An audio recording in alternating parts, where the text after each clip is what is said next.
کہ اللہ تبارک و تعالیٰ نے اس سے پہلے یہ بتایا، اس دعا سے پہلے یہ بتایا کہ قرآن کریم کی آیتوں میں اکثر تو ایسی آیتیں ہیں جو محکم ہیں، یعنی ان کے معنی بالکل واضح ہیں، اس میں کسی سوچ بچار کی بھی ضرورت نہیں ہے۔ آدمی کو عربی آتی ہو تو فوراً اس کا مطلب سمجھ جائے گا، وہ محکمات کہلاتی ہیں ایسی آیتیں۔ کتاب احکمت آیاتہ ثم فصلت من لدن حکیم خبیر، تو اکثر تو محکمات ہی ہیں، یعنی ان کا مطلب آدمی کی سمجھ میں آسانی سے آ جاتا ہے، کوئی دشواری نہیں ہوتی۔ اور دوسری قسم کی آیتیں وہ ہیں جن کو قرآن کریم نے فرمایا کہ یہ متشابہات ہیں۔ متشابہات کے معنی یہ ہیں کہ ان کا لفظی ترجمہ تو چاہے سمجھ میں آ جائے، لیکن ان کی حقیقت اور ان کی کنہ انسان کی سمجھ سے بالا تر ہے۔ وہ سمجھ انسان کے اندر صلاحیت ہی نہیں ہے کہ اس کی حقیقت کو سمجھے، اس حقیقت کا ادراک کرے۔ مثلا اللہ تعالیٰ نے جگہ جگہ اپنی قدرت کا، اپنی حکمت کا، ان چیزوں کا ذکر کیا ہے، تو اللہ تبارک و تعالیٰ موجود ہے، وہ کائنات کا خالق ہے، اس نے سارے انسانوں کو پیدا کیا، ساری کائنات کو پیدا کیا، یہ تو بالکل قرآن میں جگہ جگہ لکھا ہوا ہے، اور اس کے معنی سمجھنے میں کوئی دشواری نہیں ہے۔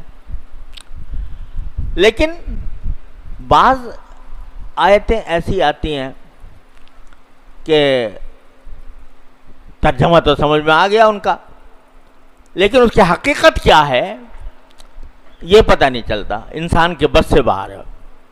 مثلا اب یہی کہا کہ اللہ تعالیٰ جب کسی چیز کا ارادہ فرماتے ہیں تو کن کہہ دیتے ہیں، وہ ہو جاتی ہے۔ اب کن کس طرح کہتے ہیں، کیا اس کی کیفیت ہوتی ہے، اور کس طرح وہ ہو جاتی ہے، عدم سے کیسے وجود میں آ جاتی ہے، اس کی کیفیت کیا ہے، اس کی حقیقت کیا ہے، کس طرح ہوتا ہے، یہ ہمارے آپ کے سمجھ سے بالاتر ہے۔ قرآن نے کہا کہ اللہ تعالیٰ نے زمین پیدا کی، آسمان پیدا کیا، پھر عرش پر بیٹھ گیا۔ اب عرش کیا چیز ہے، اور عرش پر بیٹھنے کا کیا مطلب ہے، اور وہ کس طرح بیٹھا؟ وہ کوئی انسان تو ہے نہیں، کوئی جسم تو ہے نہیں، کوئی ایسی چیز تو ہے نہیں کہ وہ عرش پہ بیٹھ جائے جا کے۔ تو جو مطلب ہماری سمجھ میں آتا ہے لفظی ترجمہ کہ عرش پر بیٹھ گیا، تو لفظی ترجمہ سمجھ میں آ گیا، لیکن اس کی حقیقت کیا ہے، کیسے بیٹھا؟ آیا اس طرح بیٹھا جیسے کہ ہم اس کرسی پہ بیٹھے ہیں، زمین پہ بیٹھے ہیں؟ العیاذ باللہ، یہ تو ہو ہی نہیں سکتا، کیونکہ اللہ تبارک و تعالیٰ کی ذات اس بات سے بالکل ماورا ہے، وہ کوئی جسم نہیں ہے۔ اللہ نور السماوات والارض، تو وہ کوئی جسم نہیں ہے، وہ تو ایک ایسی حقیقت ہے کہ جس کا ادراک ہمارے آپ کی سمجھ سے باہر ہے۔ تو دل میں تو آتا ہے، سمجھ میں نہیں آتا، تو دل میں تو آتا ہے، سمجھ میں نہیں آتا، بس جان گیا میں تیری پہچان یہی ہے۔ تو آپ ہر قدم پر انسان کا دل گواہی دیتا ہے کہ میرا مالک ہے کوئی، میرا خدا ہے کوئی، یہ جو میرے اندر ایک کارخانہ پورا بنا دیا ہے اس نے انسان کے اندر، جس سے کہ اس کی نشو و نما ہو رہی ہے، ضرور یہ کسی کاریگر کی کاریگری ہے، لیکن کس طرح اس نے بنایا، کس طرح پیدا کیا، یہ میرے آپ کی سمجھ سے باہر کی بات ہے۔ تو دل میں تو آتا ہے، سمجھ میں نہیں آتا کہ کس طرح تو نے یہ کام کیا. تو ایسی کچھ آیتیں ہیں جن کو متشابہات کہا جاتا ہے کہ ان کی حقیقت یہ جو میں نے کہا کہ عرش پر بیٹھا، تو عرش پر بیٹھنا کیا مطلب ہے، کس طرح بیٹھا، کیا اس کی حقیقت ہے، اس کو کہیں گے کہ یہ متشابہات میں سے ہے. ارے بھائی اس چکر میں نہ پڑو کہ وہ کس طرح بیٹھا کس طرح نہیں بیٹھا، اس کی حقیقت کیا ہے. تمہاری عقل محدود ہے، وہ اس کا تصور کرنے سے عاجز ہے. لیکن قرآن کہتا ہے اسی دعا سے پہلے کہ وَأَمَّا الَّذِينَ فِي قُلُوبِهِمْ زَيْغٌ فَيَتَّبِعُونَ مَا تَشَابَهَ مِنْهُ ابْتِغَاءَ الْفِتْنَةِ وَابْتِغَاءَ تَأْوِيلِهِ. ہم نے دو قسم کی آیتیں نازل کی ہیں، متشابہات بھی ہیں. تو جو جن لوگوں کے دلوں میں کجی ہے نا، وہ محکمات کو تو کی طرف تو کوئی خاص توجہ نہیں دیتے. جو بالکل صاف صاف سیدھی سیدھی باتیں قرآن کریم کے اندر ہی آئی ہیں، جو احکام آئے ہیں کہ بھئی یہ کرو یا نہ کرو، یہ حلال ہے یہ حرام ہے، سیدھی سیدھی بات ہے، اس کے اوپر عمل تو کرتے نہیں اور اس کی طرف فکر نہیں کرتے. اور جو یہ متشابہات ہیں جو ہماری عقل سے ماورا ہیں، سمجھ سے ماورا ہیں، ان کے پیچھے لگ جاتے ہیں، اس پہ بحثیں کرتے ہیں. اس میں بھئی استواء العرش جو ہے وہ حقیقی معنی مراد ہے یا مجازی مراد ہے، اور حقیقی معنی ہے تو کیا ہے، اس کی حقیقت کیا ہے، اس کی کنہ کیا ہے، اس میں پڑ جاتے ہیں. اللہ بچائے. تو قرآن کہتا ہے کہ یہ لوگ اس قسم کی چیزوں میں پڑے رہتے ہیں، وہ دل میں ان کے کجی ہے. فی قلوبہم زیغ فیتبعون ما تشابہ منہ ابتغاء الفتنۃ وابتغاء تاویلہ. اس کا نتیجہ یہ کہ فتنہ پیدا کرتے ہیں، فتنہ پیدا کرتے ہیں. ایسی باتیں جن کے اوپر ایمان کا کوئی دار و مدار نہیں، نہ ان کی حقیقت معلوم ہونا ہمارے لیے کوئی ضروری ہے نہ ممکن ہے، اس کے پیچھے کیوں پڑتے ہو؟ تو قرآن یہ کہتا ہے کہ وَأَمَّا الَّذِينَ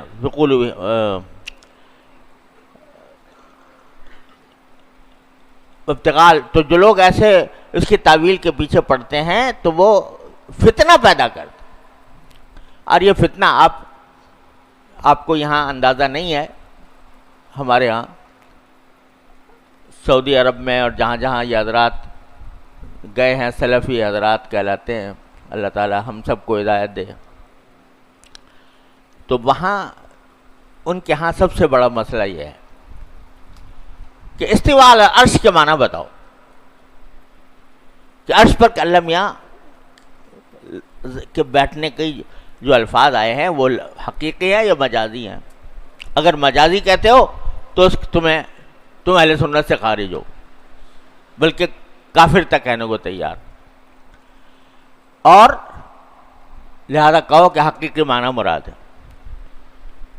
الحمد باللہ. ارے بھائی میں ایک مرتبہ امریکہ میں تھا، تو وہاں جو ہے صبح کو فجر کے بعد بیان ہوا کرتا تھا. لوگ دور دور سے اللہ کے بندے آتے تھے، سینکڑوں میل سے سفر کر کے آ کے بیان میں شریک ہوتے تھے.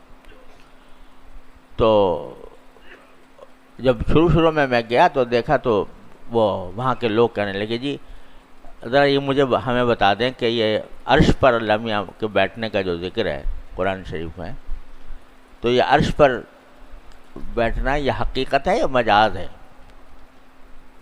میں نے کہا بھائی تمہیں کس نے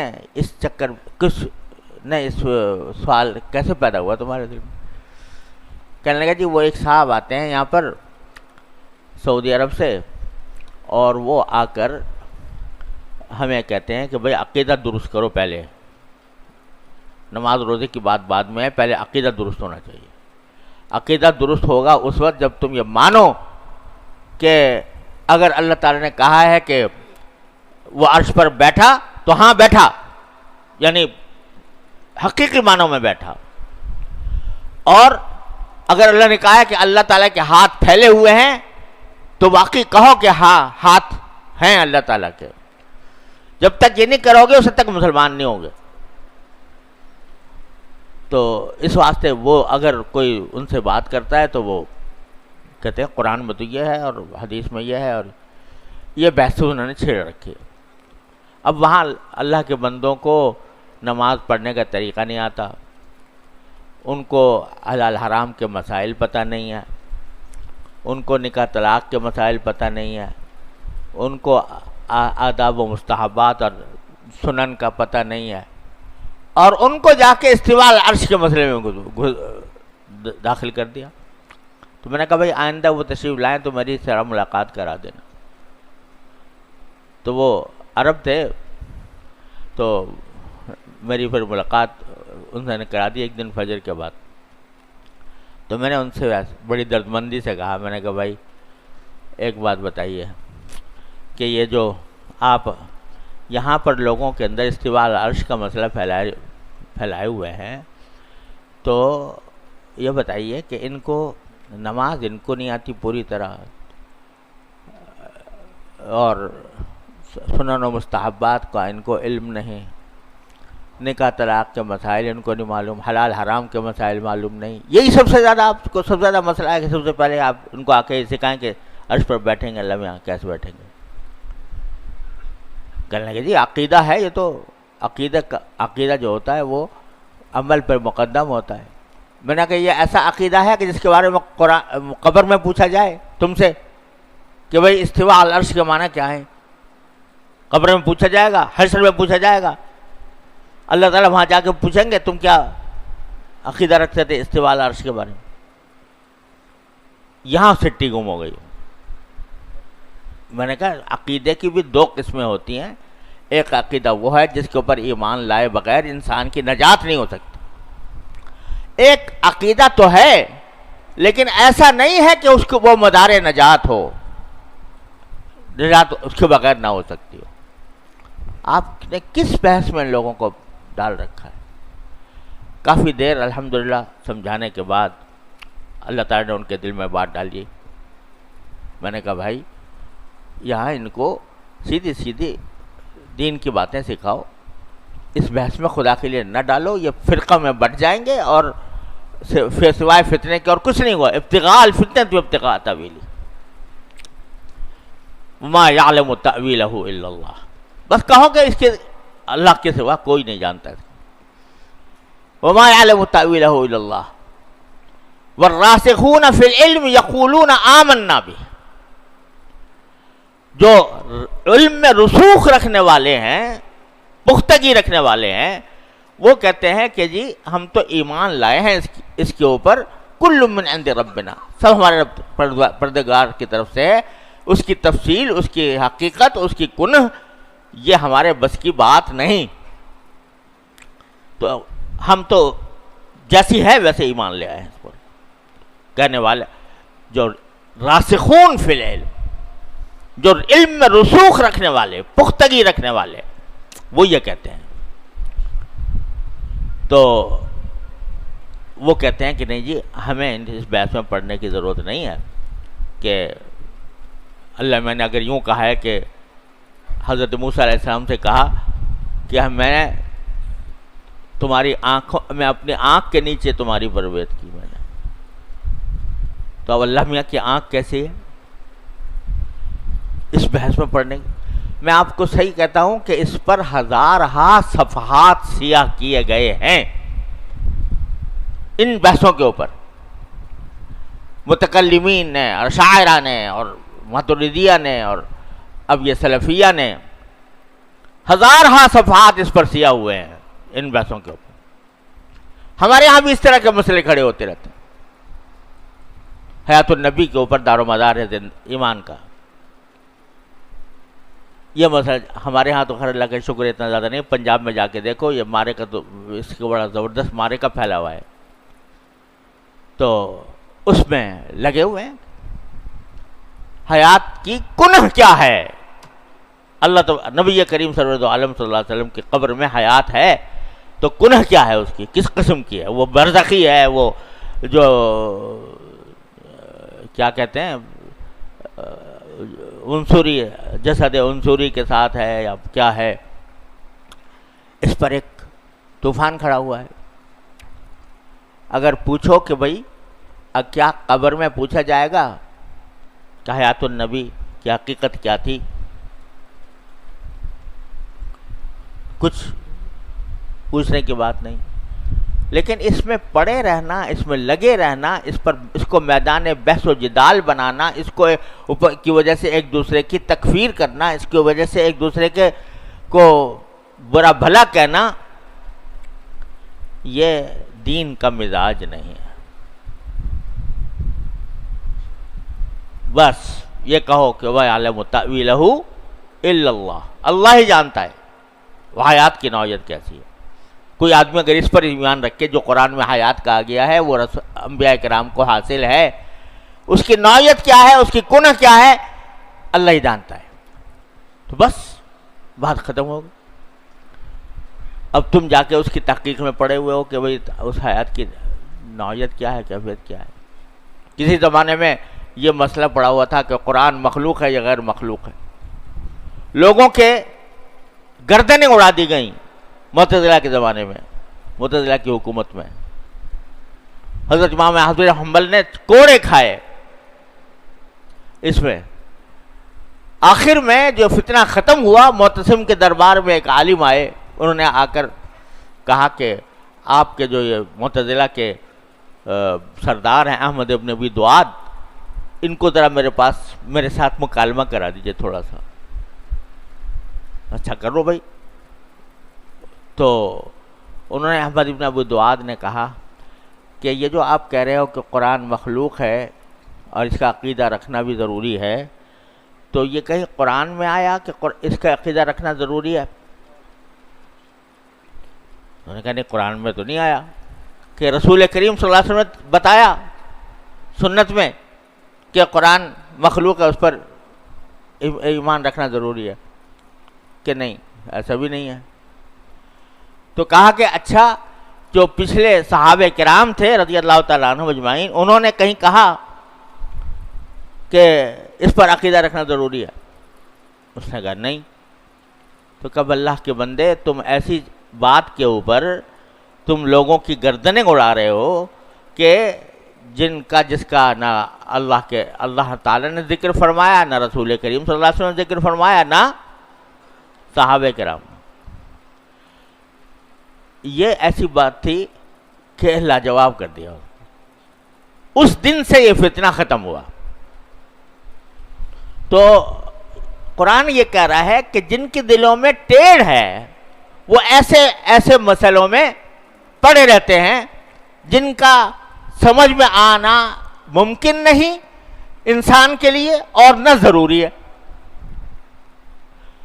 اللہ تعالیٰ کی صفات کی ہیں کیا ہے، انسان کے بس سے باہر ہے. تو والراسخون فی علم، اور جو علم کے اندر رسوخ رکھنے والے ہیں وہ کہتے ہیں کہ